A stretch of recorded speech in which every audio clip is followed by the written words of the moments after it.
আমি হরিপ্রা দেবী চলে এসেছি। কালকে হচ্ছে রথযাত্রা, সেই জন্য আমি সকলকে জানাই আমার আন্তরিক প্রীতি, শুভেচ্ছা, অভিনন্দন। কাল রথযাত্রা, সেই জন্য আপনারা সকলে কালকে খুব ভোর ভোর উঠে যাবেন, উঠে গিয়ে ভগবান জগন্নাথ দেবের পুজো করবেন, ভগবানকে ভোগ লাগাবেন। কালকে তো ভগবানকে 56 ভোগ লাগানো হয়, ভগবানের উদ্দেশ্যে পুজো করবেন।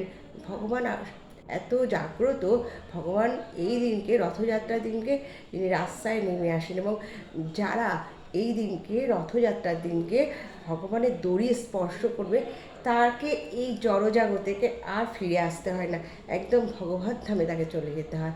তাই আমার সকলের কাছে আমার অনুরোধ রইল, কালকে সকলে অন্তত একবার রথের দড়ি স্পর্শ করবেন, রথ টানবেন, দেখবেন আপনার জীবন একদম পাল্টে যাবে, একদম অন্যরকম একটা অনুভূতি লাভ করবেন।